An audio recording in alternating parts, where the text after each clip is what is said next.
Hello there, Commonwealth from here together with Joey Ferris, and as we have surpassed the 3-year mark from Legend of Zelda Tears of the Kingdom, question is how far are we away from the next Zelda game? And is Ocarina of Time Remake and the return of 3D Zelda remakes as is being reported a sign of these games filling out the void that is being left behind as we have gone pretty much 3 years and had no reveal of the next open-air Zelda game, and for what we know, we could be waiting another year before we get to that point, so 2027. Where are we heading really with 3D Zelda in general? Because we know that 2D Zeldas are going to be there in between, but what will be the right balance for 3D Zelda when we have to wait so long between new open-air Zelda games? Well, I feel like the only option in this case are the remakes, like the Ocarina of Time remake that's been heavily rumored. Naturally, you would think if that does well, then we'll see Majora's Mask, and like we said before, we'll go back to the other 3D Zeldas. In my head, though, what I would really like, though, I would love to see original 3D Zelda games that are not necessarily open air, but they are also the traditional Zelda games, maybe even more Musou spin-offs like Hyrule Warriors. That's really all I can think of, especially because we've already seen that in the Switch 1 era. Like, even though Breath of the Wild and Tears of the Kingdom were separated by like 6 years, we still got plenty of Zelda in between. Even Echoes of Wisdom's a new 2D game. So that's kind of where I'm thinking that's the course that Nintendo is staying with Zelda, because they'll settle for large gaps between the big, huge open-air mainline titles, but they know that they have to keep the Zelda fans happy, so that's why we keep seeing like almost annual Zelda releases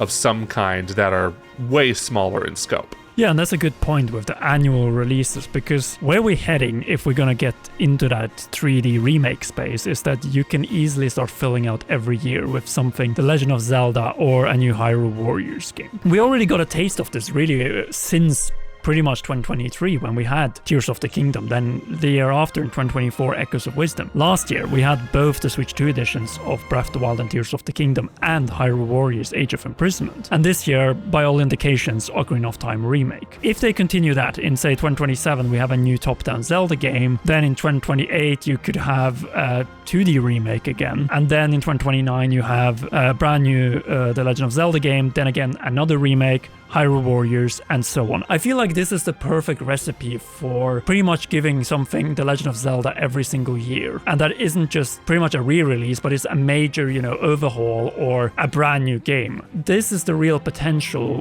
when we think about Ocarina of Time Remake, is that it is there to fill the bigger and bigger gaps that we have of the open-air Zelda games. And the reason is simple. Game development takes longer and longer, and Zelda is notorious for taking longer than anyone else. Ocarina of Time Remake and future remakes are key to keep interest and also maintain the popularity of the franchise in the the slower periods between new open-air installments. And the movie, of course. I know we want games, but they might also see like movies as good things to keep the fan base occupied, especially because maybe those spin-off games are going to take longer to make now. I know people are upset that the movie is not going to be animated or some kind. Maybe that's where an animated show on Netflix or something could come in. They're going to find ways to keep Zelda fans occupied with not just games, but also other visual media as well. Zelda is expanding. I really do believe that we could see 3 clear identities, or actually 4 when we think about it. You have the movie, which is separate from the games, obviously. We already know about the open-air games. We know about the new 2D games. But then you could have the 3D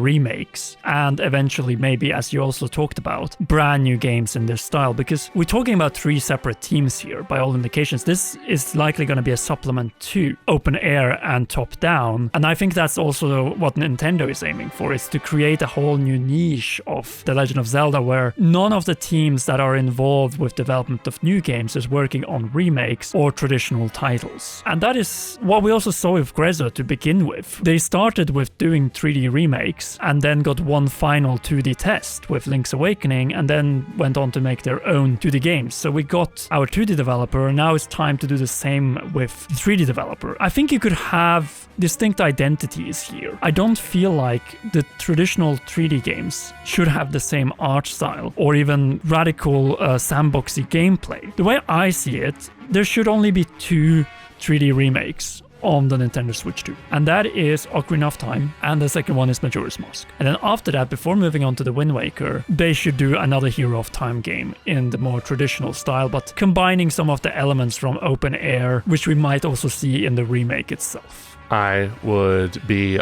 all over that. That sounds like amazing. Just give us that third game that I don't think we were ever promised per se, but just to give us like a new story with that same specific hero, except he's an adult set after Majora's Mask. That would just be icing on the cake, especially if we look at Star Fox, the new game, which is a remake, so it's not new, but it's a remake of Star Fox 64. If that game takes off, literally, and then we get a new Star Fox game in that same style, that same gameplay, it's kind of like we're getting like a real sequel to Star Fox 64. So we apply that philosophy to Zelda after Majora's Mask. That's just a way to make every single human being on Earth happy, like in the gaming scene per se. And especially if we give it those new elements, like this third theoretical Hero of Time game, we don't make it strictly like linear per se, but it is more open, but while still having, you know, traditional dungeons, traditional story. But in the case of Star Fox, of course, they need to remake Star Fox 2 first before moving on to a new Star Fox game. Jokes aside, I do believe that in the case of the Hero of Time, it would make a lot of sense to kind of bring it full circle, because in those games you go from child to adult to child again by the end of Ocarina of Time. Then you are child throughout all of Majora's Mask. Yes, you have the deity mask in Majora's Mask, but that isn't Link per se. That's a different hero. And I feel like going back to playing as an adult again in this final Hero of Time game would really make it the perfect trilogy when you think about it, because you would have a game where you play both as a child and adult, then a game where you only play as child Hero of Time, and then finally one that you play as an adult Hero of Time. And if you could maintain the same visual profile or graphics and art style across all three games, that would be a masterpiece. And we noticed Nintendo loves going back to their old stuff, like the new Donkey Kong design is very reminiscent of his old design before the Rareware games. The Star Fox characters very much resemble the SNES games. So to kind of go back to old Zelda, not just like in design wise, but also like game design wise, and also making something new out of it, that just kind of is a surefire way to make both new and old fan bases happy. Could actually a new Hero of Time game after, say, Ocarina of Time and Majora Remake become more popular and better received even than the new open air games, which we know are very divisive, especially when it comes to dungeon design, the way that the story doesn't stick together the way it should in a Legend of Zelda game, and many of the other sacrifices that have been made to simply turn Zelda into a sandbox. Personally, I don't think a game like that would be the most successful Zelda game, either critically or commercially. It would still be very successful, but I don't think it would overtake the world like Breath and Tears have.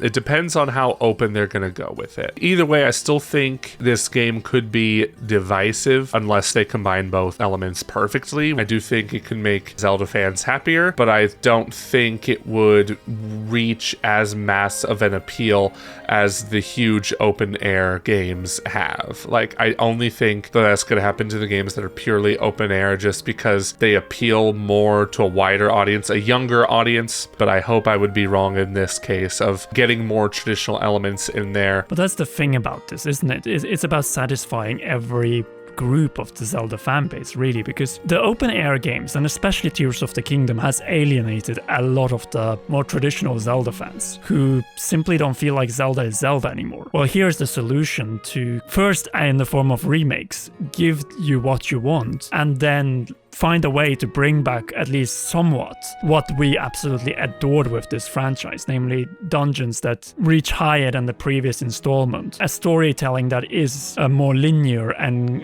coherent, and maybe isn't 100+ hour adventure, but something between 50 and 60 hours. The way I see it is that these remakes should come out every 4 years. So if we have Ocarina of Time now in 2026, you would have Majora's Mask in 2030. By doing that, you will keep the memory and the popularity of the Hero of Time fresh, so that by the time you get to say 2034, a new system, obviously you might not still have a brand new open air Zelda game, but you can have a brand new Hero of Time game, one that can conclude it all and bring it full circle, ending up with Link pretty much ending up in the armor of the hero shade. We know how he ends up in Twilight Princess. That is the dream scenario, and I think that is how you can really make this remake and new game situation work out as seamlessly and brilliantly as you could possibly imagine. With that in mind, what do you think about the whole situation between new open-air Zelda games taking longer and longer, and the possibility of having 3D remakes, but eventually also new 3D games in the traditional style that take shorter to develop than the open-air games? Sound off in the comment section down below. If you haven't already, then be sure to leave a like, subscribe and press the notification bell to not miss any upcoming Zelda videos. Last but not least, a big thanks to you for watching, and to all our patreon.com/commonrealm patrons. Special shoutouts go to our heroes, Cheryl, Garrett Hoy, Holly Wolf and Kintaro. You rock, and please enjoy these awesome videos.